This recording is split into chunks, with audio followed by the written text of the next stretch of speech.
এগুলো জ্ঞান? ইসলামের জাজল্যমান ইতিহাসগুলোকে মানুষ ভুলে যাচ্ছে, এগুলো জ্ঞান?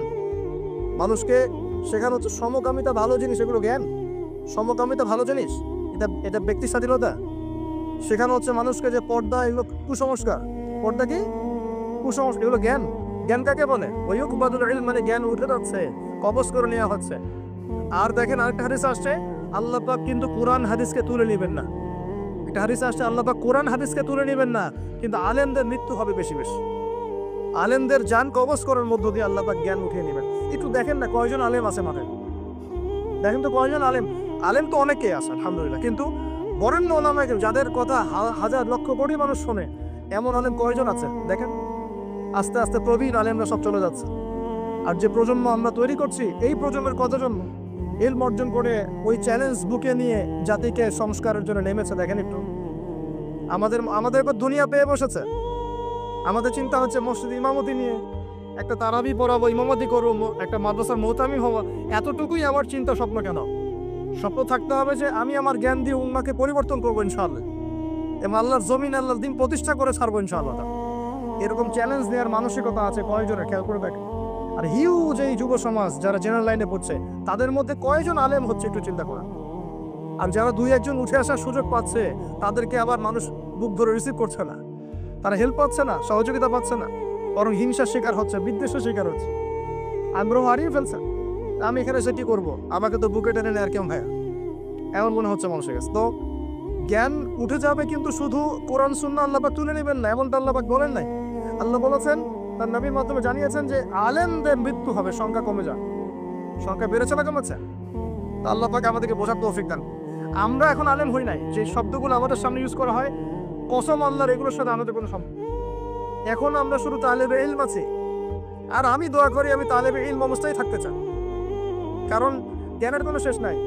দোলনা থেকে কবর, জ্ঞান অর্জন করতেই থাকতে হবে।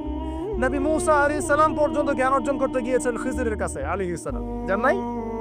নবী মূসা আলাইহিস সালাম বলছেন আমি সবচেয়ে জ্ঞানী মানুষ, আল্লাহ পাক বলছেন না, তুমি সবচেয়ে জ্ঞানী মানুষ না, ওই যে আমার বান্দা খিজির, ও জ্ঞানী মানুষ। তখন তিনি বলছেন আমি তার সাথে দেখা করতে চাই, জ্ঞান শিখতে চাই। হাল আত্তাবিউকা আলা আন তুআল্লিমানি মিম্মা উল্লিমতা রুশদা, তিনি গিয়ে বলছেন আমাকে কি আপনার সাথে রাখবেন, আল্লাহ পাক আপনাকে যা শিখিয়েছেন তার থেকে কিছু শেখাবেন? কে বলছে? নবী মূসা আলাইহিস সালাম। তো নবী মূসা আলাইহিস সালাম তালেবে ইলম হতে পারেন, আর আমরা কি বিয়া হয়ে গেছে নাকি ওই আন্তর্জাতিক খ্যাতি সম্পন্ন হাবিজাবি এগুলো বয়কট করে? দরকার নেই এগুলো করার, এগুলো কোনো দরকার নেই। এমনি আমরা তালেবে ইলমে থাকতে চাই। আর আমরা শুধু দায়ী মাত্র, আপনাদেরকে হয়তো দাওয়াত দিতে পারবো, কিন্তু ফিকহের কঠিন মাসালাগুলো, গভীরতা, এগুলো আমরা বলতে পারবো না, এগুলো মুফতি সাহেবরা বলতে পারবেন। তো বরেণ্য ওলামায়ে কেরামের সংখ্যা কিন্তু কমছে। আমরা দোয়া করি আল্লাহ পাক সমস্ত মাজলুম ওলামায়ে কেরামকে মুক্তিদানের ব্যবস্থা করা, এবং আল্লাহ পাক বাংলার জমিনে আলেমদেরকে দিয়ে ভরিয়ে দিন ইনশাআল্লাহ। আর জাহেলদেরকে আল্লাহ পাক আলেমের জায়গায় আনা থেকে আমাদেরকে হেফাজত করে বলিয়া। আর আমাদের সবাইকে এই চল পাগল হলে চলবে না, ইস্যু পাগল হলে চলবে না, সমালোচনা সংস্কৃতির পালন করা যাবে। আপনি মানুষ তৈরি করেন, মানুষ তৈরি করা অনেক কঠিন, নামিয়ে দেওয়া সহজ। আমরা এই জায়গায় আসতে অনেক কষ্ট করতে হয়েছে, কিন্তু নামানো কিন্তু খুব সহজ। একটা ইস্যু দিয়ে নামাতে পারে না, একটা ইস্যু সৃষ্টি করে নামাতে পারে। এই জায়গায় আসতে কিন্তু অনেক কষ্ট করতে হয়। অতএব আল্লাহর দ্বীনের সাথে গাদ্দারি করলে আল্লাহ পাক ছাড়বেন না, কিন্তু এটা মাথায় রাখবেন। আল্লাহ পাক আমাদের সবাইকে বোঝার তৌফিক দান করুন। নবীজি বলছেন কখন এই ভূমিকম্পগুলো আসবে, সিরিজ ভূমিকম্পগুলো কখন আসবে? যখন জ্ঞান উঠে যাবে এবং জালজালা বাড়বে, ইয়াতাকারাবুজ জামান, জামানা কাছাকাছি চলে আসবে। আরো বলছেন নবীজি যে তোমাদের মাল সম্পদ বৃদ্ধি পাবে, ফায়াফিদু, এবং মাল সম্পদ উপচে পড়বে তোমাদের। দিন দিন দেখছেন না যে যার স্যান্ডেল কেনার টাকা ছিল না, সে এখন উঁচু উঁচু বিল্ডিং তৈরি করতেছে, দেখেন না? এটাই তো নবী সাল্লাল্লাহু আলাইহি ওয়াসাল্লাম হাদিস জিবরিলে কি বলেছেন? ওয়ান তারাল গুফাতাল উরাতাল আলাতা রিয়া আশ-শাই ইয়াতাতাওয়ালুনা ফিল বুনিয়ান। নবীজি বলছেন কিয়ামতের অন্যতম নিদর্শন হচ্ছে সমাজের নগ্ন পদের খালি গায়ের রাখাল শ্রেণীর মানুষ উঁচু উঁচু বিল্ডিং নির্মাণের প্রতিযোগিতা করবে। এমনটা হচ্ছে না? সম্পদ বাড়ছে মানুষের, এটা একটা কিয়ামতের সাইন। নবীজি আরো বলছেন ওয়াজাহরাতিল খায়নাত ওয়াল মুগান্নিয়াত, এবং বেশি বেশি বাদ্যযন্ত্র এবং নায়িকা নর্তক, এগুলোর সংখ্যা বাড়তে থাকে। বাড়ছে না এগুলো বাড়ছে। এই সময়ে নবী সাল্লাল্লাহু আলাইহি ওয়াসাল্লাম বলছেন যে এই জালজালাগুলো আসতে থাকবে, এটা একটা হাদিস। একটা তো আসছে যে নবী সাল্লাল্লাহু আলাইহি ওয়াসাল্লাম বলছেন লা ইয়াশরাবান্না নাস মিন হাযিহিল উম্মাহ আল খামর, আমার উম্মতের মধ্যে কিছু মানুষ মাদক দ্রব্য পান করবে, সবাই না, কিছু মানুষ মাদক দ্রব্য পান করবে। ওয়া ইউসাম্মুনাহা বিগাইরি ইসমিহা, এবং সেই মাদকের নাম তারা পরিবর্তন করে খাবে। খাচ্ছে না মানুষ এখন? মদকে মদ বলছে না। এই যে তোমরা টাইগার খাও কেন, স্পিড খাও কেন, এগুলোর মধ্যে অ্যালকোহল নাই? দিব্যি দেখ, বাচ্চাদেরকে এগুলো খাওয়াচ্ছে অনেকে দেখা যাচ্ছে। আপনারা কি পাগল হয়ে গেছেন নাকি? এগুলোর মধ্যে আমার ক্ষতিকর উপাদান আছে যেগুলো দিয়ে মানুষের কিডনি ড্যামেজ হয়ে যায়। দিব্যি রোজার মাসে রমজান রোজা খুলেই একেবারে সিগারেট হাতে নিয়ে একদম এগুলো খাওয়া শুরু করবে। এগুলোর মধ্যে মাদক দ্রব্য আছে। যে পানীয়র মধ্যে যার্রা পরিমাণ মাদক দ্রব্য থাকবে সেটাও মাদক, মনে রাখবে। স্মোকটাকে অনেকে মাদক মনে করে না, তাই না? স্মোকিংটাকে অনেকে মাদক মনে করে না, মনে করে মাকরু মনে হয়। মাকরু মানে কি? ভালো? মাকরু মানে কি? কোরআনে সূরা বানু ইসরাঈল খুলে দেখেন, বড় বড় কিছু পাপের কথা মেনশন করে আল্লাহ পাক বলছেন এই পাপগুলো ছেড়ে দাও, এই পাপগুলো আল্লাহর কাছে মাকরুহ, এই পাপগুলো আল্লাহর কাছে অপছন্দের পাপ। এটা কি মাকরু মানে কি জায়েজ করে নেওয়া? সিগারেট খাওয়া বন্ধ করেন, ওয়াদা করেন আমার সাথে যে আজকে থেকে কোনদিন সিগারেট হাত দিবেন ইনশাআল্লাহ। কোনো প্রকার এইসব টাইগার মাইগার স্পিচটাই খাবেন না। এসব ভালো জিনিস না, ভালো কিছু খান না, ভালো কিছু খান। আর অনেকে দেখা যায় যে জর্দা খাওয়া শুরু করেছে। কেন? এটাও কি সুন্নত নাকি? কি দরকার আছে ভাই? এতটুকু খাইলে হয়তো নেশা হয় না, বুঝলাম। এতগুলো জর্দা একবারে খান দেনি, খাওয়া যাবে? খামরের মূলনীতি কি? যার বেশি খেলে নেশা হয় তার অল্প খাওয়া হারাম। মনে করেন এখানে যতটুকু পানি আছে, এতটুকু খেলে, এতটুকু মাদক খেলে কারো নেশা হচ্ছে না, কিন্তু এতটুকু খেলে নেশা হচ্ছে। তার মানে কি এতটুকু খাওয়া জায়েজ, এতটুকু খাওয়া হারাম, নাকি পুরোটাই হারাম? এটা বোঝার জন্য কি মুফতি হওয়ার দরকার আছে? আপনি বুঝতে পারছেন? অতএব এই যাবতীয় মাদক দ্রব্য থেকে দূরে থাকতে হবে, না হলে ভূমিকম্প আসবে। কিন্তু ভূমিকম্প আসবে। আর মাদক দ্রব্য নিয়ন্ত্রণ অধিদপ্তর দিয়ে শুধু মাদক নিয়ন্ত্রণ করা যাবে না। মানুষের ঈমান আকীদার পরিবর্তন দরকার। মানুষের মধ্যে আল্লাহর ভীতি জাগ্রত করতে হবে, তাহলে মানুষ অটোমেটিক মাদক ছেড়ে দিবে ইনশাআল্লাহ। আমরা কি যুব ভাইদের কাছে ওয়াদা নিতে পারি ইনশাআল্লাহ তাআলা জীবনেও কোনোদিন মাদক খাবো না, জীবনে কোনোদিনও মাদকের ধার কাছে যাবো না ইনশাআল্লাহ। আল্লাহ পাক সাক্ষী থাকুন, আল্লাহ কবুল করুন, আমিন। প্রিয় ভাইরা, এটা নবীজি বলছেন লা ইয়াশরাবান্নান নাস মিন হাযিহিল উম্মতি খামরুন, আমার উম্মতের কিছু মানুষ খামর মাদক পান করবে। ওয়া ইউসাম্মুনাহা বিগাইরি ইসমিহা, এর নাম রাখবে ভিন্ন, অন্য নামে ডাকবে, মাদক বলে ডাকবে না। আর কি করবে? ইউজাসু আলা রুউসিহিমুল মাআজিফ, মাআজিফ মানে হচ্ছে বাদ্যযন্ত্র। মাআজিফ মানে কি? বাদ্যযন্ত্র। এখন বলেন তো, মাথার কাছে বাদ্যযন্ত্র থাকবে মানে কি? ইয়ারফোন, ব্লুটুথ, এই যে আপনি যে মাথায় কানে দিয়ে রাখছেন, মাথায় আছে না? দেখেন নবী সাল্লাল্লাহু আলাইহি ওয়াসাল্লাম কতদিন আগে, 1400 বছর আগে এই হাদিস বলে গেছেন যে ওই সময় আমার উম্মতের একটা অংশ এরকম করে হেডফোন দিয়ে মাথা দিয়ে গান শুনবে, কানের ভিতরে গান মিউজিক চলছে না? ওয়াল মুগান্নিয়াত, এবং তারা গায়িকা নায়িকা নর্তকী নাচায় না মানুষ? শহরগুলোতে গিয়ে দেখেন, খালি গায়িকা নর্তকীর শহরে যাওয়া লাগে, ফেসবুক ইউটিউব ঢুকলেই তো দেখা যায় সবখানেই নাচতে আছে আর কি। মেয়েদেরকে নিয়ে আমি কালকে লেকচার দিব ইনশাআল্লাহ। ওদেরকে অনেক কিছু বলার আছে, অনেক কিছু বলার আছে। কারণ সমাজের একটা বড় ক্ষতি হচ্ছে এদের কারণ, সমাজের একটা বিশাল ক্ষতি হচ্ছে বেপরদা মেয়ের কারণ। বহু দিনদার পরেশগার যুবক পর্যন্ত ঈমান হারাচ্ছে এদের কারণে। আর বাসায় তো এদের বাপ নাই, মনে হয় বাপ নাই, ভাই নাই, স্বামী নাই, কেউই নাই, এদেরকে বোঝানোর কেউ নাই। অনেক দিনদার ছেলে পর্যন্ত এদের ফিতনায় দিন হারিয়ে ফেলছে। আর এখন কিছু কিছু ওয়াইজ বের হয়েছে, প্রেম বিশেষজ্ঞ, মানে বসে বসে প্রেমের আলাপ করতে পারলে বাঁচে। আর এগুলো নিয়ে ট্রল করতে করতে ভাইরাল সব ইউটিউব, ফেসবুক, চুলকে সুরসুরি আলাপ করতে ভালো লাগে। এখানে এই হারাম সম্পর্কের ভিত্তি ঘুরাই দিতে হবে। বারবার বলি তোমাদেরকে যে একটা হালাল রিজিকের সোর্স তৈরি করো, তাড়াতাড়ি বিয়ে করে ফেলা। বিয়ে ছাড়া যৌন চাহিদা, লজ্জাস্থানের হেফাজত, এগুলো করার কোনো বিকল্প কোনো পথ নাই, যে পথগুলো দেখা যায় এগুলো হতাশা আরো বাড়ায় দিবে, এগুলো আপনাকে আরো জানোয়ার বানায় ফেলবে। ভিতর থেকে পর্নোগ্রাফির যুগ শিক্ষা চালু হবে, বুঝতে পারেন? ধর্ম আলাদা, শিক্ষা আলাদা। চালু হয়েছে কি হয় নাই? সারা বিশ্ব হয়েছে কি হয় নাই? ধর্ম আলাদা, শিক্ষা আলাদা। ধর্ম বিবর্জিত শিক্ষা যখন চালু হবে, এবং এবার শোনেন, নবীজি বলছেন আর রাজুলুম রাতাহ, একজন পরিবারের কর্তা তার স্ত্রীর আনুগত্য করে। ফ্যামিলিস্ট রেভলিউশন মানে স্ত্রীর আনুগত্য করবে পুরুষ। স্ত্রীর আঁচল ধরে বসে থাকবে পুরুষ। শুধু তাই না, ওয়াক উম্মা, এবং তার মায়ের সাথে খারাপ ব্যবহার করা শুরু করে। মাকে প্রাধান্য না দিয়ে বউকে প্রাধান্য দিবে এবং তার আঁচল ধরে বসে থাকবে। এই সময় আসে নাই? আচ্ছা, হিসাব করতে থাকেন, মিলাতে থাকেন। নবীজি বলছেন ওয়াদনা সাদিকা, বন্ধু বান্ধবদেরকে কাছে টেনে নিবে, বন্ধু বান্ধবদেরকে কাছে টেনে নিবে। ওয়াকসা আবা, এবং তার বাবাকে দূরে ফেলে দিই। হয়েছে কি হয় নাই? যুবকরা বলো এটা হয় না? বাবাকে দেখলে কয়েকদিন সালাম দেন? বাবার সাথে কতজনের ভালো সম্পর্ক আছে? বন্ধুর সাথে যা বাবার সাথে দাদা, অথচ বাবা এবং ছেলের সম্পর্ক হওয়া উচিত বন্ধুত্বপূর্ণ। তোমার সবচেয়ে সেরা বন্ধু হবে তোমার বাবা, তোমার সবচেয়ে সেরা বান্ধবী হবে তোমার মা এবং তোমার বোন। মায়ের সাথে ছেলের সম্পর্ক দূরত্ব, বাবার সাথে ছেলের সম্পর্ক দূরত্ব, এগুলো হচ্ছে না? এটা নবীজি বলেছেন। আর বলছেন, এবার শোনেন, ওয়াজাহরাতিল আসওয়াতু ফিল মাসজিদ, মাসাজিদ, মসজিদগুলোর মধ্যে হট্টগোল শোরগোল বেড়ে যাবে। বাড়ালেন? মসজিদ এখন হইহুল্লা হয় না? আমি নিজে দেখেছি, দুই দল কমিটির আধিপত্য বিস্তারকে নিয়ে একদম হকিস্টিক নিয়ে আসছে মসজিদে মারার জন্য। এরকম হয়েছে। আরো অনেক জঘন্য ঘটনা ঘটে, আল্লাহ মাফ করুক। তারপর নবীজি বলছেন ওয়াসাদা কাবিলুহু ফাসিকুহু, একটা কবিলা বা একটা গোত্রের নেতৃত্ব দিবে একজন ফাসিক ব্যক্তি। এমন হচ্ছে কি হচ্ছে না? হচ্ছে। ওয়াসাদা কাবিলুহু ফাসিকুহুম, তাদের মধ্যে যে ফাসিক সে দিবে নেতৃত্ব। নাউযুবিল্লাহ। নবীজি আরো বলছেন ওয়া কানা যাঈমুল কওমি আরযানাহুম, সমাজের সবচেয়ে নিম্ন শ্রেণীর মানুষ কওমের জিম্মাদার হয়ে যাবে। সুবহানাল্লাহ। নবীজি আরো বলছেন ওয়া উকরিমার রাজুল, একজন ব্যক্তিকে এই কারণে সম্মান করা হবে মাখাফাতা শাররি, তার ভয়ে তাকে সম্মান করা। একজন ব্যক্তিকে তার ভয়ে, তার ক্ষমতা ভয়ে, তার টাকার ভয়ে, তার ক্ষমতার ভয়ে, তার জনবলের ভয়ে তাকে সম্মান করা। এমনটা হচ্ছে না? হচ্ছে।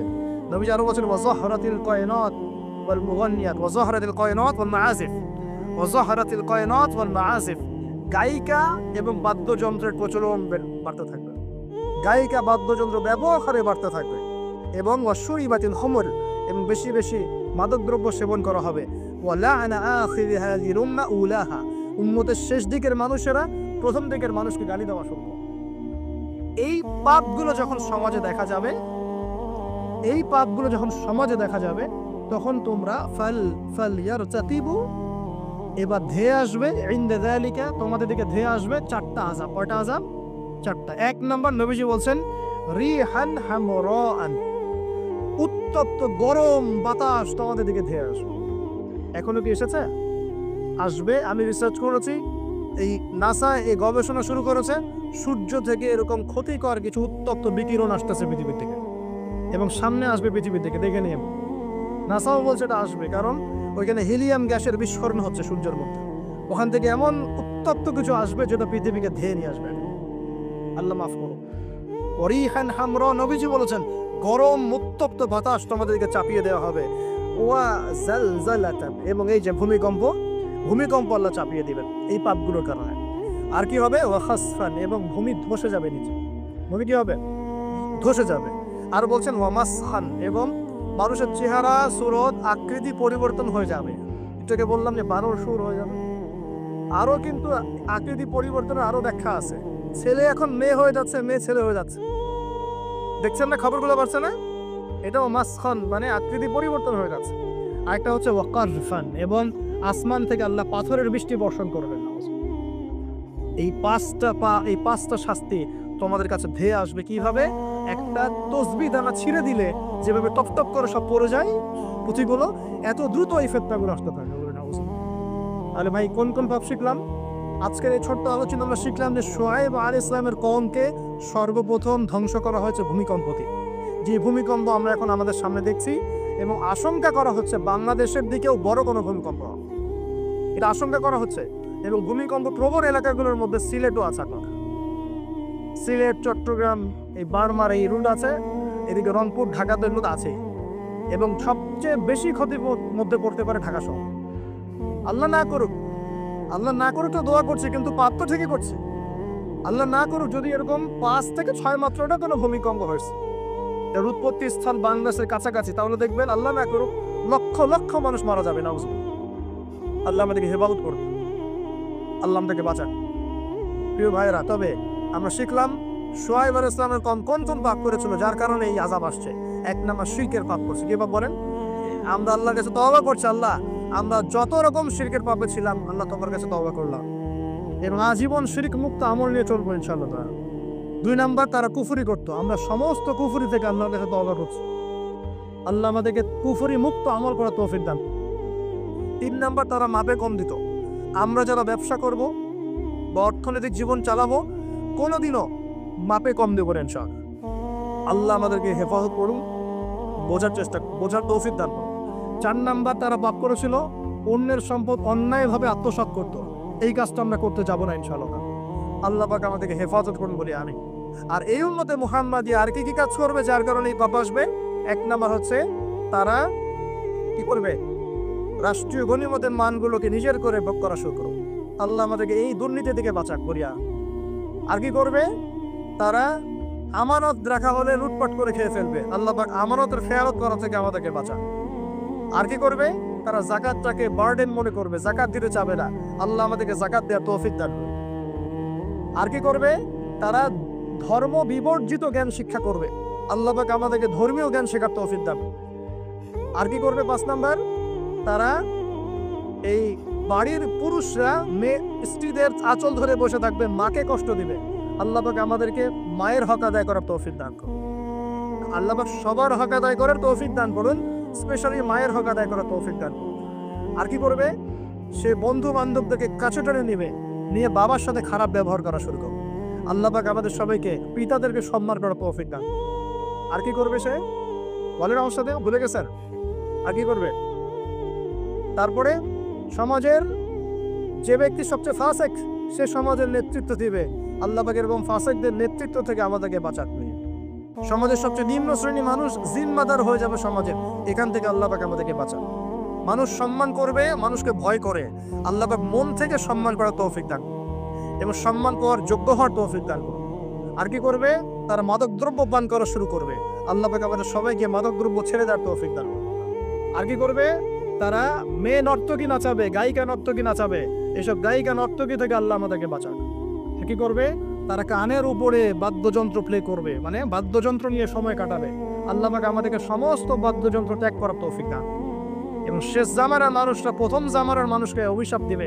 আল্লাহ পাক আমাদেরকে সলফে সালেহিনের মতো মানুষ হওয়ার তৌফিক দান। এবং সর্বশেষ যে বিষয়টা সেটা হলো যে মাদকদ্রব্য পান করে এর নাম রাখবে ভিন্ন। যখন এমন কাজ মানুষ করবে তখন ধেয়ে আসবে গরম বাতাসের আযাব, ভূমিকম্প, জালজালা, সিরিজ ভূমিকম্প, আরো ধেয়ে আসবে মহামারী, আরো ধেয়ে আসবে খাসফুন, মানে একদম ধসে যাবে জমি, কালফান আকাশ থেকে পাথর বর্ষণ, মাসখান এবং চেহারা বিকৃতি। আল্লাহ রাব্বুল আলামিন পবিত্র কুরআনুল কারীমে বেশ কয়েকটা জায়গায় একটা সম্প্রদায়, একটা কওম, একটা জাতির কথা বলেছেন। তার নাম হচ্ছে কওমে মাদিয়ান। কি নাম? কওমে মাদিয়ান। এই কওমে মাদিয়ানের নবী ছিলেন শুআয়ব আলাইহিস সালাম। কি নাম ছিল? শুআয়ব আলাইহিস সালাম। তিনি নবী মূসা আলাইহিস সালামের সমসাময়িক নবী ছিলেন। মূসা আলাইহিস সালাম তার মেয়েকে বিয়ে করেছিলেন। নবী মূসা আলাইহিস সালাম যখন যুবক, তখন একদিন তিনি দেখছেন রাস্তায় দুজন লোক ঝগড়া করছে।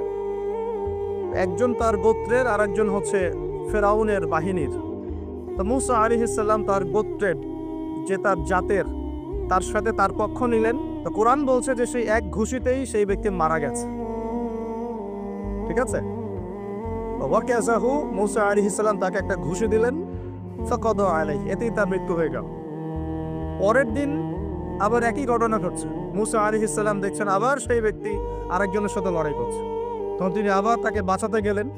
তখন সেই ব্যক্তি বলছে, গতকাল কিন্তু তুমি একজনকে ঘুষি মেরে হত্যা করেছো, আজকে কি আবার আমাকে হত্যা করতে চাচ্ছ? তখন এক ব্যক্তি খবর নিয়ে আসলো, মূসা এখান থেকে পালাও, কারণ ফেরাউনের বাহিনী তোমাকে ধরতে আসছে, কারণ তারা মনে করে তুমি একজনকে হত্যা করেছো। তখন মূসা আলাইহিস সালাম মিশর থেকে চলে গেলেন, হিজরত করলেন। এই মিশর থেকে হিজরত করে তিনি এই শুআয়ব আলাইহিস সালামের কওমে মাদিয়ান এখানে চলে গিয়েছিলেন। এখানে তিনি একটা গাছের নিচে বসেছিলেন। বসে তিনি দেখলেন যে কিছু মানুষ গবাদি পশুদেরকে পানি পান করাচ্ছে, আর দূরে দুটো মেয়ে দাঁড়িয়ে আছে। তো মুসা আলাইহিস সালাম তাদেরকে গিয়ে বললেন, আপনারা দাঁড়িয়ে আছেন কেন?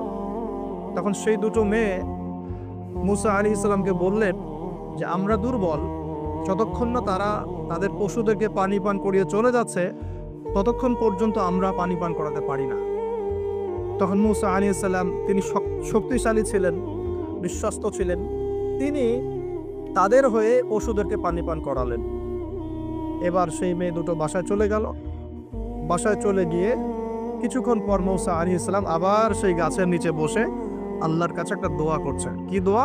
আল্লাহ পাক কোরআনে বলছেন, নবী মুসা আলাইহিস সালাম বলেছিলেন, রব্বি, হে আমার রব, ইন্নী লিমা আনজালতা ইলাইয়া মিন খায়রিন ফাকির।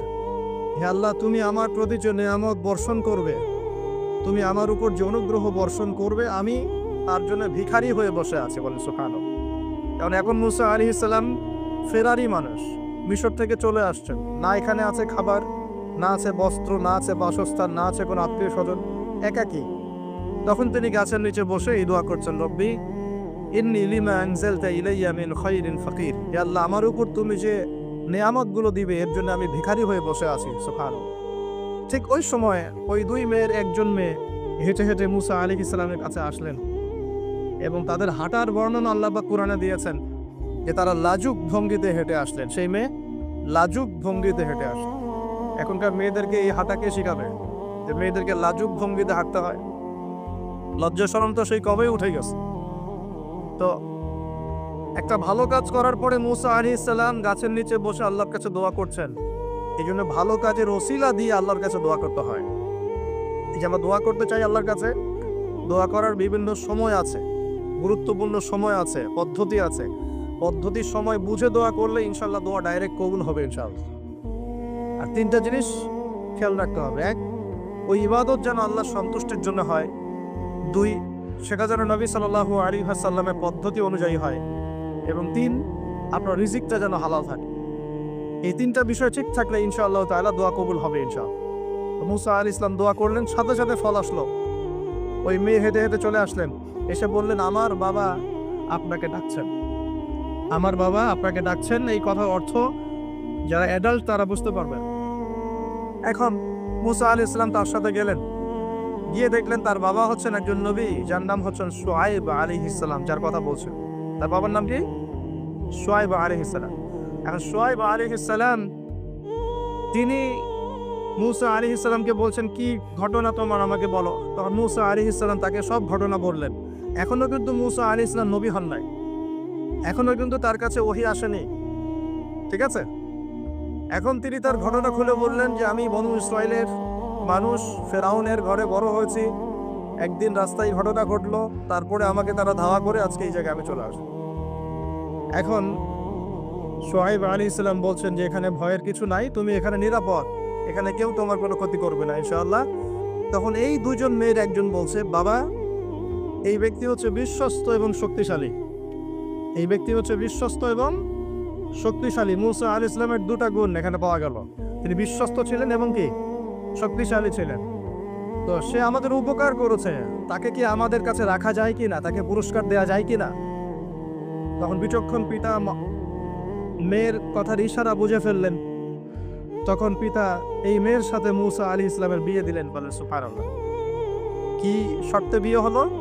8 বছর শুআয়ব আলাইহিস সালামের যে আপনার কাজ করতে হবে, মানে খামার, শুআয়ব আলাইহিস সালামের যে প্রজেক্ট আছে সেখানে 8 বছর শ্রম দিতে হবে, চাকরি করতে হবে। 8 বছর দেখাশোনা করতে হবে তার প্রপার্টিস দেখাশোনা করা মানে কি? সব দেখভাল করা, ভালো মন্দ দেখাশোনা করা। তার ছিল ক্ষেত, ছিল জমি জমা, ছিল আপনার গবাদি পশু ছিল, এগুলো দেখাশোনা করতে হবে। তো মুসা আলাইহিস সালামকে শর্ত দিচ্ছেন 8 বছর আমার এখানে কাজ করতে হবে, আর তুমি যদি 2 বছর বেশি করো, 10 বছর পূর্ণ করতে পারো, এটা তোমার বিষয়। আর এই ওয়াদা আমার আর আল্লাহর মাঝখানে, তোমার আমার আল্লাহর মাঝখানে থাকবে। তো মুসা আলাইহিস সালাম রাজি হলেন এবং তিনি সেখানে থাকতে লাগলেন। তো পরবর্তীতে মুসা আলাইহিস সালামের কাছে নবুয়ত আসলো যখন তুর পাহাড়ে তিনি আগুন দেখতে পেলেন। তিনি সেখানে গিয়ে আগুন খুঁজছেন, আর তুর পাহাড়ের ডান দিক থেকে আল্লাহ রাব্বুল আলামিন আওয়াজ দিলেন, ইয়া মুসা, হে মুসা, ফাখলা'না আলাইক, তোমার জুতা খুলে আসো। ইন্নাকা বিল ওয়াদিল মুকাদ্দাসি তুয়া, তুমি এখানে পবিত্র একটা জায়গায় এসেছো। মূসা আলাইহিস সালাম তো ভয় পেয়ে গিয়েছিলেন। আল্লাহ রাব্বুল আলামিন তাকে ওহী করলেন, তুমি নবী, আমার কাছে রাসূলরা ভয় পায় না, তোমার হাতে ওটা কি? মূসা আলাইহিস সালাম বলছেন, আমার হাতে লাঠি। কি করো লাঠি দিয়ে? মূসা আলাইহিস সালাম বলছেন, লাঠি দিয়ে আমি এই যে আমার গবাদি পশু এগুলোকে তাড়াই, গাছের পাতা পাড়ি ইত্যাদি। আল্লাহ পাক বলছেন লাঠি ছুঁড়ে মারো। লাঠি ছুঁড়ে মারার সাথে সাথেই এটা একটা বড় অজগর হয়ে গেল এবং মূসা আলাইহিস সালাম এটা দেখে পিছনে দৌড় দেওয়া শুরু করল। তখন আল্লাহ পাক ডেকে বললেন, ভয় পেও না, আমার কাছে যারা মুরসালিন রাসূলগণ ভয় পায় না, তোমার হাতটা বগলের নিচে ঢোকাও। মূসা আলাইহিস সালাম হাত নিয়ে এই বগলের নিচে দিলেন, এবার বের করলেন, দেখলেন হাত দিয়ে আলো বের হচ্ছে। এরপরে আল্লাহ পাক তাকে নবুয়ত দিলেন, যাও ফেরাউনের কাছে। কোন ফেরাউন? যেখান থেকে তুমি পালিয়ে এখানে এসেছো। ফেরাউনের কাছে গিয়ে ইযহাব ইলা ফিরআউন ইন্নাহু তাগা, ফেরাউনের কাছে যাও, গিয়ে বলো যে সে সীমালঙ্ঘন করেছে। কি সীমালঙ্ঘন সেটা আমরা পরে দেখবো ইনশাআল্লাহ। আমরা মোটামুটি জানি ফেরাউন সম্পর্কে, সে কন্যা সন্তানদেরকে জীবিত রাখত, পুত্র সন্তানদেরকে হত্যা করত, বনী ইসরাঈলকে বিভক্ত করে শাসন করত, জুলুম করত, এবং তার সবচেয়ে বড় অপরাধ হচ্ছে সে নিজেকে খোদা দাবি করেছে। সে বলেছে আয়না রব্বুকুমুল আ'লা, আমি তোমাদের মহান রব। তো সে সীমা লঙ্ঘন করেছে, নাউযুবিল্লাহ। তো আল্লাহ পাক মূসা আলাইহিস সালামকে তার কাছেই পাঠাচ্ছেন, ফেরাউনের কাছে যাও, দাওয়াত পেশ করো। মূসা আলাইহিস সালাম বলছেন, আল্লাহ আমার তো জিহ্বায় জড়তা আছে, রব্বি ইশরাহ লি সদরি, আল্লাহ আমার বক্ষটাকে প্রশস্ত করে দেন, মানে আমাকে সাহস দেন। ওয়া ইয়াসসির লি আমরি, আমার কাজকে সহজ করেন। ওয়াহলুল উকদাতাম মিন লিসানি, আমার জড়তা, জিহ্বার জড়তাগুলো দূর করে দেন। ইয়াফকাহু কওলি, যাতে মানুষ আমার কথা বুঝতে পারে, আর আমার ভাই হারুন আমার চেয়ে ভালো কথা বলতে পারে। আল্লাহ হারুনকেও নবুয়ত দান করো। আল্লাহ পাক হারুন আলাইহিস সালামকেও নবুয়ত দান করলেন এবং দুজনকে বললেন, ইযহাবা ইলা ফিরআউন, তোমরা দুজন এখন ফিরআউনের কাছে যাও, ইন্নাহু তাগা ফাকুলা লাহু কাওলান লাইয়িনা, ফিরআউনের কাছে গিয়ে তার সাথে নম্র ভাষায় কথা বলবে, তাকে আল্লাহর দিকে দাওয়াত দিবে। যদি সে দাওয়াত কবুল না করে তখন তাকে শাস্তির ভয় দেখাবে, এবং সে যদি বিশ্বাস না করে তাহলে অজগর এবং হাতের এই যে মুজিজা, এই মুজিজাগুলো তোমরা দেখাবে। যাই হোক, তো মূসা আলাইহিস সালাম নবুয়ত পেয়েছেন শুআয়ব আলাইহিস সালামের আন্ডারে থাকার সময়। আমি তার কথা বলতে গিয়ে দেখে এসেছি, এই শুআয়ব আলাইহিস সালামের কওম ছিল কওমে মাদিয়ান। কি নাম ভাই? একটু বুঝবেন জিনিসটা, কওমে মাদিয়ান। তো এটা আসহাবুল আইকাও বলা হয়, তাদেরকে আসহাবুল আইকাও বলা হয়, কিন্তু এই জায়গাটার নাম ছিল কওমে মাদিয়ান উপত্যকা। এখন শুআয়ব আলাইহিস সালাম খুব চমৎকার একজন বাগ্মী ছিলেন। বাগ্মী বলতে যিনি খুব সুন্দর করে কথা বলতে পারেন।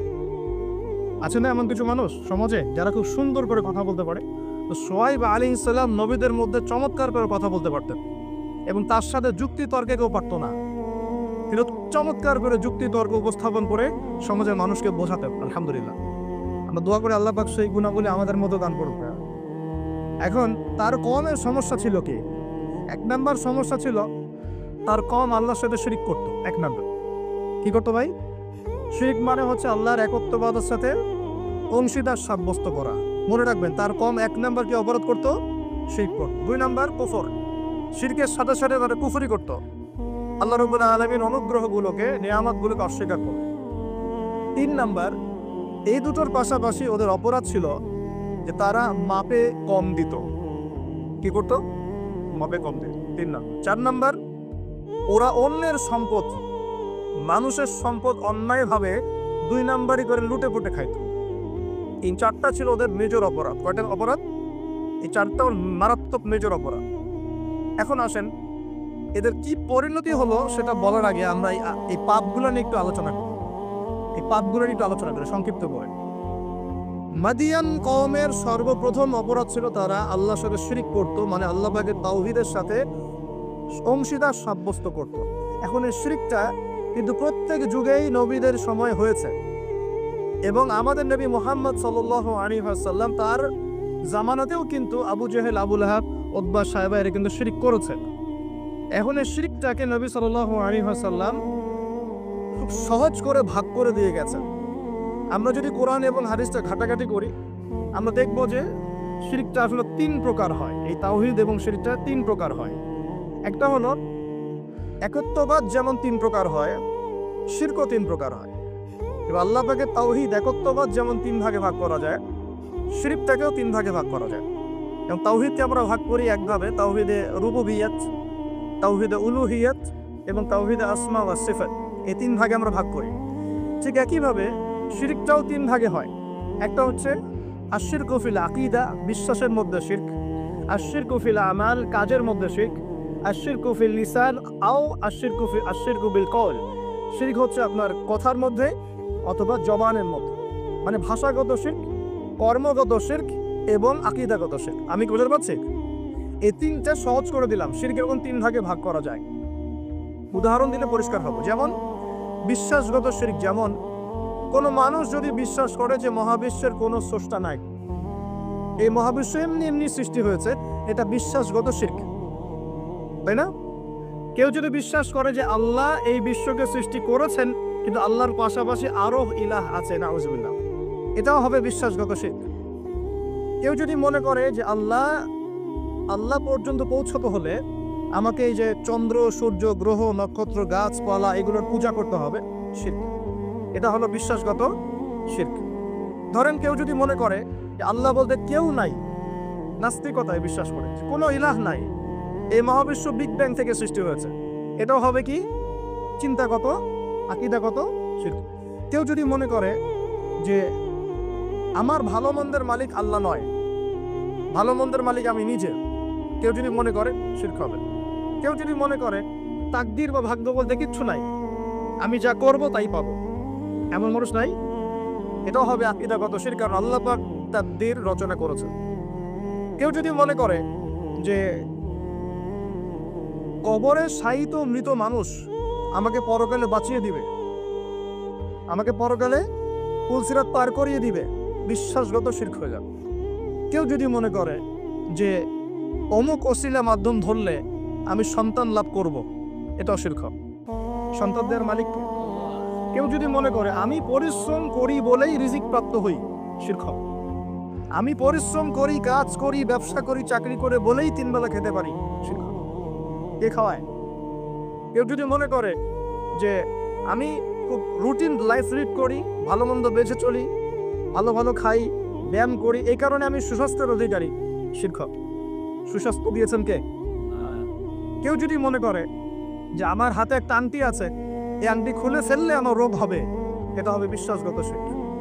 কেউ যদি মনে করে আংটিটা খুলে ফেললে আমার রোগ বেড়ে যাবে, অথবা আংটি খুলে ফেললে আমি মারা যাব, আমার কোনো ক্ষতি হবে, বিশ্বাসগত শিরক।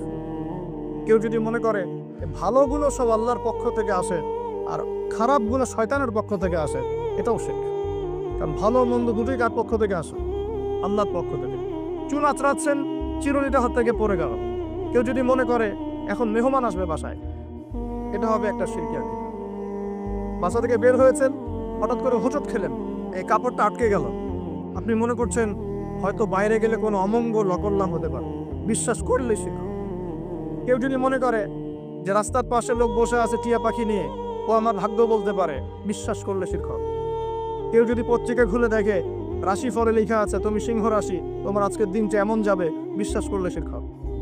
কেউ যদি হাত দেখায় জ্যোতিষীকে, দেখিয়ে বলে যে আমার ভবিষ্যৎ বলে দেন, আমার কয়টা বিয়ে হবে, কয়টা বাচ্চা হবে, কেউ যদি বিশ্বাস করে, তাহলে শিরক। এরকম অসংখ্য শিরক হতে পারে, আমি বলে শেষ করতে পারবো না, যেগুলো মানুষের চিন্তার সাথে সম্পৃক্ত। কিসের সাথে সম্পৃক্ত? এই চিন্তার সাথে যে শিরকগুলো সম্পৃক্ত, এগুলোকে আমরা বলি আশশিরকু ফিল আকীদা বা বিশ্বাসগত শিরক। আমি কি বুঝতে পারছি? আমি সহজ করে দিচ্ছি। 2 নম্বর হচ্ছে আশশিরকু ফিল আমাল, কাজের মধ্যে শিরক। কেমন? যেমন আল্লাহ বলেছেন আল্লাহর জন্য নামাজ পড়তে, যদি আমি বা আপনি অন্য কাউকে দেখানোর জন্য নামাজ পড়ি, কি হবে? শিরক হবে। আল্লাহ বলেছেন আল্লাহর সন্তুষ্টির জন্য দিনের জ্ঞান অর্জন করতে, এখন আমি যদি জ্ঞান অর্জন করি এই জন্য যে মানুষ আমাকে অনেক বড় বক্তা বলবে, অনেক বড় আলেম বলবে, মুফতি মুফাসসির বলবে, হ্যাঁ সবাই দাওয়াত করে খাওয়াবে আমাকে, ইত্যাদি ইত্যাদি, দুনিয়ার স্বার্থ থাকলেই এটা শিরক হয়ে যাবে। কি হবে? শিরক হয়ে যাবে। আল্লাহ পাক বলেছেন যে আল্লাহ রাব্বুল আলামিনকে সেজদা করতে, এখন আমরা যদি কোনো জড় পদার্থকে সেজদা করা শুরু করি, কি হবে? যদি কোনো মানুষকে সেজদা করি, যদি কোনো মৃত মানুষকে সেজদা করি, আচ্ছা এটা ক্লিয়ার রাখবেন। আকিদ আল্লাহ পাক বলেছেন আল্লাহর জন্য কুরবানি করতে, ফাসল্লি লিরাব্বিকা ওয়ানহার, আল্লাহর জন্য কুরবানি করি আমরা, অন্য কারোর জন্য করি? আল্লাহ ছাড়া অন্য কাউকে সন্তুষ্ট করার জন্য কেউ কুরবানি করে, কি হবে? শিরক হবে। আল্লাহ বলেছেন দান সদকা করতে আল্লাহর সন্তুষ্টির জন্য। এখন আমি দান সদকা করলাম বড় একটা ফুটানি, যে আমাকে মানুষ বড় দানবীর বলবে, এরকম বিশ্বাস করলে, মনের মধ্যে নিয়ত থাকলেই শিরক হয়। হজ করতে বলেছেন আল্লাহ পাক আল্লাহকে সন্তুষ্ট করার জন্য। এখন আপনি হজ করে আসলেন এবং টাইটেল লাগিয়ে বেড়াচ্ছেন আমি অমুক আলহাজ হাজি সাহেব। ঠিক আছে, মানুষ আমাকে আলহাজ বলবে, হাজি সাহেব বলবে, মানুষ আমাকে তখন ভোটটা দিবে, ভোটের সময় তখন আমাকে মানুষ ভোটটা দিবে। ওই স্বার্থ যদি থাকে শিরক হয়ে যাবে। আমি বুঝতে পারছিলাম মনে হয় ইবাদত বন্দেগীর ক্ষেত্রে যদি আল্লাহর সন্তুষ্টি ছাড়া অন্য কারো সন্তুষ্টি উদ্দেশ্য থাকে শিরক হয়ে যাবে। বুঝতে পারছি কি? আচ্ছা, যেমন নজর মানত করতে হয় কার জন্য? আল্লাহর জন্য। আপনি যদি অন্য কাউকে সন্তুষ্ট করার জন্য নজর মানত করেন কি হবে? শিরক হবে। আল্লাহ রাব্বুল আলামিন তার কাছে দোয়া করতে বলেছেন। এখন আপনি যদি অন্য কারোর কাছে দোয়া করা শুরু করেন, চাওয়া শুরু করেন, কি হবে? আল্লাহ পাক আল্লাহর জন্য কুরবানি করতে বলেছেন। কিছু মানুষ জিনদের জন্য কুরবানি করে এখনো সমাজের মধ্যে, জিনকে বশ করার জন্য, তাবে করার জন্য এবং জিন কেন্দ্রিক জাদুবিদ্যার চর্চা করার জন্য মানুষ জিনদের সামনে কোরবানি করে এখনো। পার্বত্য অঞ্চলগুলো ঘুরলে আপনারা দেখতে পাবেন। এবং মানুষ জাদুবিদ্যার চর্চাও করে। কেউ যদি কুফরি, তন্ত্র মন্ত্র এইসব জাদুবিদ্যার চর্চা করে শিরক হয়ে যাবে। এরকম প্রচুর কাজ আছে যেগুলো আমলগত শিরক, কাজগত শিরক। একটা গেল চিন্তাগত শিরক, একটা গেল কি কাজগত, আমলগত শিরক।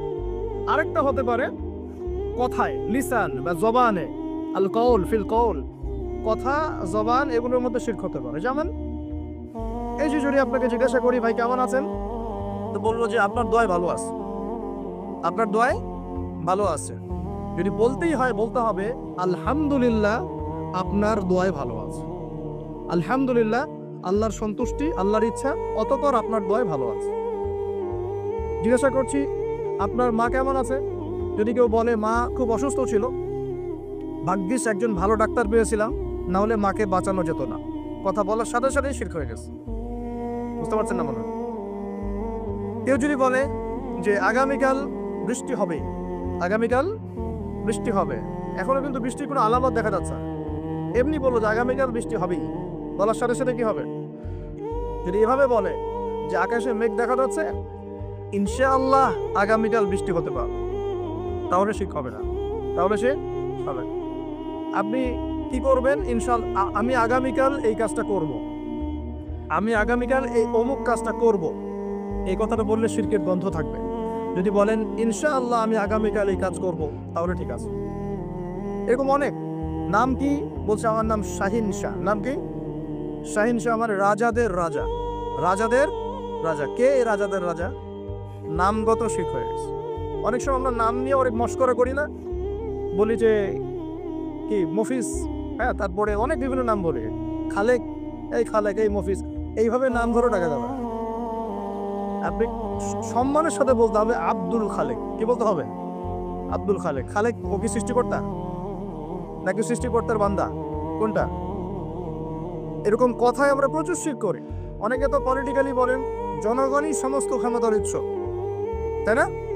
এই শব্দ শুনে নেব না, জনগণ সমস্ত ক্ষমতার উৎস। আল্লাহ পাক সূরা মুলকে কি বলছেন? তাবারাকাল্লাযী বিয়াদিহিল মুলক, তাবারাকাল্লাযী, বরকতময় সেই সত্তা যার হাতে সমস্ত ক্ষমতা। কুলিল্লাহুম্মা মালিকাল মুলক, মুলকের মালিক কে? রাজত্বের মালিক কে? রাজত্বের মালিক জনগণ, আল্লাহ। যদি আল্লাহ রাব্বুল আলামিনের বিধিবিধানগুলোকে, আল্লাহ পাকের বিধিবিধানগুলোকে কেউ মনে করে যে না এই বিধিবিধানগুলো এখন চলে না, আগে চলতো, এটা বলার সাথে সাথে শিরক হয়ে গেছে। বুঝতে পারছেন না বাবা? আল্লাহ পাকের বিধিবিধানগুলো এখন চলে না, আগে চলতো, ওই যুগে চলতো, এই যুগে চলে না, বলার সাথে সাথে শিরক হয়ে গেছে। কেউ যদি এই যে ইসলাম নিয়ে ঠাট্টা মশকরা করে, এরা তো মৌলবাদী, এরা তো ধর্মান্ধ লোকজন, এই যে চিৎকারি মস্কারি, এই চিৎকারি মস্করা করার সাথে সাথেই শিরক হয়ে গেছে। আল্লাহ পাক সূরা তাওবায় বলেছেন এটা কুফরিও হয়েছে, শিরকের সাথে সাথে কুফরিও হয়েছে। এরকম অনেক ব্যাপার আছে। আমরা বলি যে আমরা যা বিধান দিচ্ছি এই বিধান আল্লাহর বিধানের চাইতে ভালো, এরকম কেউ মনে করলে বললে শিরক হয়ে যাবে, শিরকের সাথে কুফরিও হয়ে যাবে, দুটোই হয়ে যাবে। যদি বলে না আল্লাহর বিধানের চেয়ে বেশি ভালো না, কিন্তু আল্লাহর বিধানের সমান, সমান বললেও শিরক হয়ে যাবে, কুফরি হয়ে যাবে। আমি কি বুঝাতে পারছি ভাই? মানে কথার মধ্যে প্রচুর শিরক করি আমরা, এখন প্রচুর শিরক। সবচেয়ে মারাত্মক এই হচ্ছে শিরকের পাপ। কারো আমল নামায় যদি শিরকের পাপ না থেকে অন্য যে কোনো পাপ থাকে, আল্লাহ তার নবীকে ওয়াদা করেছেন সেই পাপ মাফ করে দিব ইনশাআল্লাহ। আল্লাহ পাক মেরাজের আলোচনা হচ্ছিল মনে একটু আগে, তো মেরাজের রাতে আল্লাহ পাক নবী সাল্লাল্লাহু আলাইহি ওয়াসাল্লামকে 3টা স্পেশাল গিফট দিয়েছেন। কয়টা? 3টা স্পেশাল গিফট দিয়েছেন, 3টা হাদিয়া তোফা। প্রিয় নবীকে ভালোবেসে, আমাদের নবীকে আল্লাহ পাক সবচেয়ে বেশি ভালোবাসেন না, ভালোবেসে 3টা হাদিয়া দিয়েছেন। এক, তোমার উম্মতের উপর 50 ওয়াক্ত নামাজ, যেটা কমতে কমতে কমতে কমতে কত আসছে? 5। আর কমানোর জন্য কোন নবী ফোর্স করছিলেন? নবী মুসা আলাইহিস সালাম, যার কথা একটু আগে বলছিলাম। কারণ তিনি বলছিলেন যে আমার উম্মতের উপর 2 ওয়াক্ত নামাজ ফরজ ছিল, 5 ওয়াক্ত নামাজ আপনার উম্মত পারবে না রাসূলুল্লাহ, আপনি যান আরো কমিয়ে নিয়ে আসেন। মুসা আলাইহিস সালাম দূরদর্শিতা ছিল না। আসলে দেখেন তো আমাদের সমাজে 5 ওয়াক্ত নামাজ কতজন পড়ে?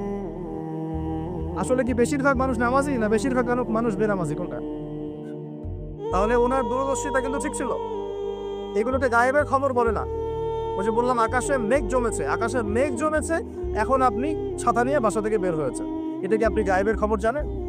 আপনি বাসীরা আছে, আপনার দূরদর্শিতা আপনি দেখতে পাচ্ছেন। ফেরেশতারা কি বলেছিল? আতাজআলু ফিহা মান ইউফসিদু ফিহা ওয়া ইয়াসফিকু দিমা, আল্লাহ আপনি পৃথিবীতে এমন কাউকে পাঠাতে যাচ্ছেন পৃথিবীতে গিয়ে ফিতনা ফাসাদ সৃষ্টি করবে আর রক্তপাত ঘটাবে, মানুষ সেই কাজ পৃথিবীতে করছে কিনা? তার মানে কি ফেরেশতারা গায়েবের খবর জানে না? তাদের বাসীরা, কারণ এই কাজটা আগে জিন জাতি করেছিল। তো যেটা বলছিলাম, একটা হচ্ছে 50 ওয়াক্ত নামাজ। 2 নাম্বার, আল্লাহ পাক সূরা বাকারার শেষের 3টা আয়াত দিয়েছেন। কয়টা আয়াত? কোনো বর্ণনা এসেছে 2টা আয়াত, আর কোনো বর্ণনা আছে শেষ 3টা আয়াত। লিল্লাহি মা ফিস সামাওয়াতি, এখান থেকে ফানসুরনা আলাল কওমিল কাফিরিন পর্যন্ত এই 3টা আয়াত যে ব্যক্তি রাত্রেবেলা পড়ে ঘুমাবে সারা রাত ইবাদত করার নেকি পাবে। পারা যাবে না এটা পড়তে? আজকের লেকচার শোনার পরে যতদিন বেঁচে থাকবেন একদিনও এই আয়াতগুলো না পড়ে ঘুমাবেন না ইনশাআল্লাহ। পারবেন তো ইনশাআল্লাহ? আলী রাদিয়াল্লাহু আনহু বলতেন, কোনো বুদ্ধিমান মানুষ রাতের বেলা এই 3 আয়াত না পড়ে ঘুমাতে পারে না। যার বুদ্ধি আছে সেটা না পড়ে ঘুমাইতে পারে না। কারণ এই 3টা আয়াত তেলাওয়াত করে ঘুমালে আপনি সারা রাত নফলের ইবাদত পাচ্ছেন, নেকি পাচ্ছেন। সারা রাত নফল ইবাদতের নেকি পাচ্ছেন, এবং রাতের বেলা যে জিন, জাদু, কুফরি, কালাম, দৃশ্য অদৃশ্যের যে ক্ষতিগুলো আছে, এই সব কিছু থেকে আল্লাহ আপনাকে হেফাজত করবেন ইনশাআল্লাহ। অতএব এটা একটা গিফট আল্লাহ পাক দিয়েছেন মেরাজের রাতে। মেরাজ নিয়ে আলোচনা হয়, কিন্তু মেরাজের সবচেয়ে মূল জিনিসগুলো আমরা আমল করি না। মেরাজের রাতে এসেছে 5 ওয়াক্ত নামাজ, ওই নামাজই তো পড়ি না। আপনাকে আলোচনা আমি ধারাবাহিকভাবে শোনাই, কি করব? নামাজটাকে পড়তে হবে। তারপরে কোরআন দিয়েছেন আল্লাহ পাক, সূরা বাকারার শেষের 3 আয়াত। এতটুকু মুখস্থ করতে পারে না মুসলিম উম্মার যুবকরা। এদিকে একদম Bankimchandra, Saratchandra, physics, chemistry, biology, ইতিহাস, সাহিত্য সব পড়ে শেষ করে ফেলেছে। হুমায়ুন আহমেদ, হুমায়ুন আজাদ পড়ে শেষ, হিমু হয়ে ঘুরে বেড়াচ্ছে রাস্তাঘাটে, কিন্তু তাই না? কিন্তু সূরা বাকারার শেষের 3টা আয়াত মুখস্থ বলতে পারেন না। এই জেনারেশন দিয়ে কিছুই হবে না। এই জেনারেশনকে পরিবর্তন করতে না পারলে না তার উম্মার কোনো খেদমতে কাজ করতে পারবে, না দেশের জন্য কিছু করতে পারবে। দেশের জন্যও কিছু করতে পারবে না, উম্মার জন্য করা তো অনেক দূরের কথা। সারাদিন পড়ে আছে গার্লফ্রেন্ড নিয়ে, মাদক দ্রব্য নিয়ে, পর্নোগ্রাফি নিয়ে, মাদক, গাঁজা, ইয়াবার আসর নিয়ে। তারপরে কোনো ক্ষেত্রে দেখা যায় হকি স্টিক নিয়ে মারামারি করে বেড়াচ্ছে, হল দখল করবে, হয় না? যুবকদের অধঃপতনের মূল কারণ হচ্ছে এখন মাদক, তারপরে নারীর নেশা, পতিতাবৃত্তি, পর্নোগ্রাফি, গার্লফ্রেন্ড বয়ফ্রেন্ড, এই যে ফ্রি মিক্সিং। সামনে আবার যে ভ্যালেন্টাইন্স নাকি আসবে, ওটার আলোচনা কালকে করবো ইনশাআল্লাহ, আজকে না। তো এগুলো নিয়ে আবার যুব সমাজকে ব্যস্ত রাখা হয়েছে, অথচ এই যুবকরা এখন 5 ওয়াক্ত নামাজ, নামাজের হুকুম আহকাম, মওজুন, নিয়ম কানুন, ফরজ, ওয়াজিব, সুন্নত, মুস্তাহাব, ফিকহের মাসলা মাসাইল, কোরআন রিডিং পড়তে পড়া, এই বেসিক জ্ঞানগুলো পর্যন্ত অর্জন করছে না। তাহলে কি তাদেরকে দিয়ে আমাদের উম্মার অগ্রগতি হবে বলে মনে হয়? হবে। যতদিন পর্যন্ত না তাদেরকে আমরা পরিবর্তন করতে পারছি না, ততদিন হবে না। যদি পরিবর্তন করতে পারি ইনশাআল্লাহ হবে। পরিবর্তন করা যাবে তো ইনশাআল্লাহ? আমরা রাজি আছি তো ইনশাআল্লাহ? যুব সমাজ ওয়াদা করতে পারেন তো ইনশাআল্লাহ যে আমরা সবাই কোরআন পড়া শিখবো, 5 ওয়াক্ত নামাজ পড়বো, মাদকের ধার কাছেও যাব না, এবং এই মেয়েদের পিছনে ঘুরবো না, পর্নোগ্রাফি দেখবো না, ঠিক আছে? এবং পশ্চিমা সংস্কৃতির ধাঁচে আমরা জীবনকে গড়বো না। আফসোস লাগে, প্রায়ই বলি কথাটা, উপর লেভেল থেকে শুরু করে বাথরুমের কমোড পর্যন্ত সবই এখন পশ্চিমাদের অনুকরণে চলছে। একদম আমাদের নবীজি বলেছেন বাম পায়ে ভর দিয়ে ইস্তেঞ্জা করো। এখন আপনি বাথরুমে যায় কিভাবে করবেন ইস্তেঞ্জা? সব বাথরুম তো ইংলিশ, সব ইংলিশ। মানে এখন আমরা লন্ডন বানাতে চাই সব জায়গায়। যারা আমাদেরকে 200 বছর শাসন করলো, আমরা ওদের সুন্নত নিয়ে পড়ে আছি। 200 বছর শাসন করেছে, লাথি দিয়েছে আমাদের বাবাদের বুকের মধ্যে, আমাদের বাপ দাদাদের বুকে পিঠে পাছায় লাথি মারছে এই ব্রিটিশটাই। আর আমরা ওদেরকে এখন নম করি বসে বসে। চেহারা ওর মতো, চুল কাটছে ওর মতো। সিলেটেড আমি বেশি দেখি, চুলের কি কাটিং, সব লন্ডন কাটিং মাশাআল্লাহ। হ্যাঁ, সুন্নত নাই, বাবরি নাই। দেখবেন যে আপনি এই দিক ছিলে রেখে দিয়েছে একদম গোল করে ঘুরে মাঝখানে এতটুকু চুল আছে। এই কাটিং কোত্থেকে আসো? কোত্থেকে আসো? কার সুন্নত ফলো করতেছো তোমরা? তোমরা কার সুন্নত ফলো করছো? তোমাদের কি মনে হয় যে নবী সাল্লাল্লাহু আলাইহি ওয়াসাল্লাম আনস্মার্ট মানুষ ছিলেন? আমাদের নবীর সুন্নত হচ্ছে ভালো কোনো সুন্নত হয়? তার রুচিবোধ কি আমাদের চেয়ে উন্নত ছিল না? তিনি সবসময় টিপটাপ পরিপাটি থাকতেন। কাপড় চোপড়, ওঠা বসা, চলাফেরা, কথাবার্তা, আতর সুগন্ধি ব্যবহার করা, তার বসত বাড়ি অলওয়েজ নিট অ্যান্ড ক্লিন, পরিষ্কার। আমাদের খুব দুঃখ লাগে এগুলো দেখলে, যে মুসলিমদের বাথরুমগুলো নোংরা হবে কেন? আর তুহুরু শাতরুল ইমানই তো বোঝাতে পারলাম। পবিত্রতা, নিট অ্যান্ড ক্লিন, চকচকা ঝকচকা থাকবে মুসলিমদের বাড়িঘর। এটা হলো পবিত্রতা, ইমানের একটা অংশ। ইমানের অর্ধেকই পবিত্রতা। আমাদের বাড়িঘর, পোশাক পরিচ্ছদ, চেহারা সুরত সব পরিষ্কার থাকতে হবে, ঝকঝক করবে। এটা মুসলমানের বাড়ি দেখলে বোঝা যাবে। হিন্দু ভাইদের বাসায় গিয়ে দেখা যায় পূজা করার আলাদা জায়গা আছে, মুসলমানদের বাসায় নামাজের জায়গা খুঁজে পাওয়া যায় না। এটা কেন? মুসলিমদের বাসায় নামাজের জায়গা খুঁজতে হয়, নামাজ পড়ার জায়গা কোথায় দেখান? বাসা বানাচ্ছেন 5 তলা 10 তলা, এগুলোর সামনে কবরস্থান হবে, কারণ ভূমিকম্প আসতেছে, আগেই বলছে। এবং সিরিজ আসবে, সিরিজ সানাওয়াতুজ জালাজিল, জালজালার বছরগুলো আসবে, ওদিকে আমি পরে আসতেছি। তো বানান আর উঁচু উঁচু বানান। 10 তলা বাড়িতে একটা জায়গা পাওয়া যায় না নামাজ পড়ার জন্য। ড্রয়িং রুমে নামাজ পড়তে হয়, বেডরুমে নামাজ পড়তে হয়, বাথরুমের সামনে নামাজ পড়তে হয়। অথচ একটা ছোট্ট হিন্দু ভাইয়ের বাসায় গিয়ে দেখেন তার ইবাদত, তাদের ইবাদত মানে তাদের ভাষায় বলছি উপাসনা, তাদের করা আলাদা জায়গা আছে। দেখেন নাই? তাহলে ধর্মকে কে বেশি শ্রদ্ধা করে? আমার কোনো ফিকির আছে নামাজ নিয়ে? বাড়িতে কাজের বুয়া থাকার জায়গা আছে, নামাজ পড়ার জায়গা।